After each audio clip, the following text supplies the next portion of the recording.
Well, to brothers and sisters, welcome back to Haiku. I do, and you know it's about good hip hop music, man. Now, in today's album review, I'm checking out a project by Shane Eagle called Green, and he dropped it early this year in March. And there's a few things to get into, so without wasting any more time, let's jump straight into the review. So, there's basically two features on this album. The first is Omari Hardwick, and he features on a song called Road Signs, track number 7, and he does a bit of a spoken word, poetry type of vibe, which is okay because I think it kind of fits the whole mood of the song. And then the second feature is on a song called Sky Dream, track number 14, and he features a US rapper by the name Red Veil. Now, I'm sure you all know how I feel about US rappers on South African albums. But I mean, he does his thing there. In fact, it's a good collaboration. I mean, Sky Dream is one of my favorite songs on this project here.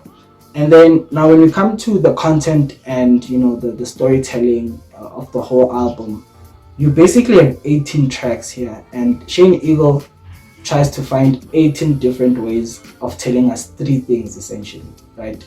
The first is that he went overseas, he was in Paris, and that he's got a classic hip hop album under his belt, and he's got a gorgeous girlfriend. So that's basically the whole summary of the album, if in terms of what the content is about. That's basically it.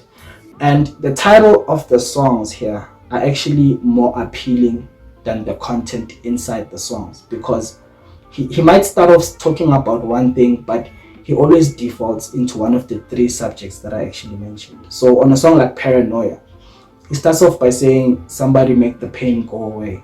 And while you're waiting for him to elaborate on what he's talking about, he already gets into his braggadocious bag. And for me personally, I feel like in the past 2 years, Shane Eagle hasn't done anything musically that's worth bragging about. So I'm not sure why he chooses to go into that bag. And then track number 2, called Street Fighter, he says, "I've just checked the stats, we are pound for pound. I've just checked the stats, we are John for John," which means, song for song. And I'm not sure what stats he's talking about, because there's a screenshot that was going around on Twitter which shows like the top 15 hip-hop essay albums that are being listened to on Apple Music. And Shane Eagle is not in that top 15. I mean, I didn't personally go and check, to verify that, the screenshot was actually correct, but I just took one quick glance and then I thought this looks right. Shane Eagle is not in the top 15 hip hop albums that are being listened to. So I'm not sure what stats he's actually referring to here. And track number 5 is a song callsistine Chapel. Now, Sistine Chapel is such a beautiful concept if you think about the whole Vatican, the Pope, and the different artifacts, the writings on the walls and the ceilings. I mean, there's so much that he could have said, with regards to that concept, but he really doesn't say much on the song. And he can't say much because the song is like 1 minute long, And in fact, I mean, the first 5 songs into the album barely touch the 2-minute mark. So it's like, what are you gonna say in a minute? The first 10 seconds is the beat coming in. The last 10 seconds is the beat going out. Like, what are you gonna say in a minute?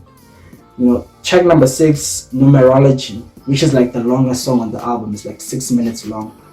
But it's 6 minutes of 1 minute songs put together, which again is like, I mean, I really mess with the second beat switch, in that whole 6 minutes. The second beat switch, I mean, that track there, there's a lot he could have done with it. Like, I really love that song. I love the production. And just as my soul is about to leave my body, the beat switches and I'm like, so like, it's really disappointing going through this album. Track number 10, a song called War Paint, which is also one of my favorite songs. There he talks about how, other rappers, he's been at the top for so long, other rappers only chart for like an hour max. And I'm like, what is he talking about? He says, a hip-hop album and an album if Shane is not in it. And look, I get it, rappers are gonna talk their shit, rappers are gonna be rappers, they're gonna brag on their songs. But it's like, if you're gonna cap, then don't be too obvious about it, especially when the writings are on the wall for all of us to see. Like, lie about something we can't pull receipts for and be able to say, but what are you talking about? We know what the stats look like, and he's not in those conversations like he used to be, but yet he's still rapping from that pedestal. And I'm really not sure what's up with Shane here, man. And like I said, I mean, each and every song here, he might start like he's talking about one thing else, but essentially what he defaults into is these three things that are very important to Shane. And I say they're very important because he said them before in previous projects, but he feels the need to reiterate this because this is very important to Shane, guys. He went to Paris. Like, we all need to recognize this. He's got a classic hip hop album that a lot of rappers are unable to match, and he's got a gorgeous and beautiful girlfriend who's always by his side. This is very important to Shane, you know. But one thing you really can't take from Shane is the fact that he knows how to slide on a beat. You know, he really knows how to get into those different pockets in a song, how to place himself, his vocals, you know, that he really knows how to do very well. And I think for that reason only, I'm going to give the content of this album a 3 out of 10. Now, the production of this album is what carries the whole project, in my opinion. You know, the production is really all there is to the album. I mean, Shane Eagle went overseas and he came back with a mixed bag of some really crazy and sick beats. You know, like the beats are like a beautiful orchestra of music. You know, they have a lot of like live instrumentation elements to it. You know, it's very theatrical. You know, it's got all the fundamental principles of hip hop production. You know, in terms of the jazziness, you know, the soulfulness, that whole, you know, boom bappy type of a vibe. So, you know, the international producers who worked on this are really, they were really in their bag. I think two of the most is Lost Boy Wave and Extension 9 Sound. Those are the ones who worked on it mostly, but it's also a variety of other producers from across the globe, and they really outdone themselves. I mean, I really have no choice but to give the production of this album a 10 out of 10. When it comes to the replay value of the project, you've got 18 songs, and you'll think because most songs are really operating on only first to second gear, you would think that you'd be able to go through the whole project quickly. But you actually can't, because the album is very musically dense, right? And it really doesn't help the fact that the storytelling isn't compelling enough for you to really want to listen to the first up until the last song. So you really have to commit if you want to get through this album, because there's really no flow to it. I mean, unless if you're someone like myself who really enjoys the production, like I do on this album. But in terms of relying on only the content to carry you through this album, the replay value really isn't that great. I mean, there's certain songs that you can, you know, put on repeat and play over and over again, but as a whole complete project from the first to the 18th track, I really have to say that the replay value on this project, I have to give it a 3 out of 10. Now, for the two most important questions, does the album have a concept? I don't really think the album really has a concept. Okay, it's titled Green, and I know that Shane's first album was titled Yellow, and after that with the EP called Never Grow Up, then we had Dark Moonflower after that, and then now we're getting Green. So I'm not sure if there's supposed to be a series to the whole color scheme thing, but if there is, I basically missed it, right? And then on the art cover, you actually have a picture of Shane Eagle. Well, it's actually a portrait, and I think it was done by his girlfriend. And the second question is, so now, does the music tie up to the concept of the album? Well, not really. I mean, the music itself is very good quality music, right? The production is flawless, but I don't think there really is, you know, a concept that this music actually follows. So, you know, the music is there, it's beautiful, but it lacks direction in as far as the concept is concerned, you know, in my opinion. And, you know, on the art cover there's a writing at the bottom that says that all songs were written, engineered, and arranged by Shane Eagle.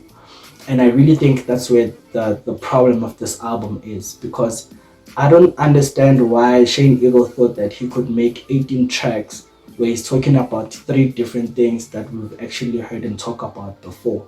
You know, so I think he was really in his head a lot when he made this album, you know. And sometimes when you do that, you get to a space where you kind of borderline delusional, because you start to believe your own hype. You know, you believe that every song that you make is fire. You know, most rappers are like that, and that's why I remember when Tato said it, during the making of his album, one of his producers, Tato Soul, by the way, one of his producers, I'm not sure whether it's Physique or Beethoven, but he'd send one of them a song to engineer, and then they'd come back and say, nah, this song is whack, or they'll say to him, no, you need to go re-record this, or maybe the energy on the song is not where it's supposed to be. And you need that, as an artist. If you're working on an album, you need constructive criticism. You need people who are able to get you out of your feels and say, this, it's okay, but it's not quite there. Or, you've said this before, find a way of saying it differently. You need that type of thing. And I feel like Shane Eagle didn't have the necessary team around him, during the making of this project. And there's a line on one of these songs where he actually says that, when you lose people or when you remove people around you, it means more bags for you to enjoy by yourself. And I'm like, that's really where the problem is, because everybody needs quality control. Because if you don't, then you start to believe your own hype and you get high on your own juice, and you don't have that filtering system that lets you know that this is not ready to go out, or this shouldn't go out at all, actually. And yeah, that's really how I feel about basically this whole album. Shane Eagle has titled it Green, and I think he should have called it Amber, because it's really not that ready to go. Hey, and I feel like it also needs to serve as a caution to Shane Eagle that you really need to get a team around you. You need people who are able to tell you the truth. I mean, nobody wants to hear the truth sometimes, but it's very important, especially if you really care about, the quality of the product that you're really putting out there. And yeah, that's the end of my album review for Shane Eagle album called Green. And I really hope you enjoyed it. And remember, man, take care of your mental, and peace, love. I'm out of here.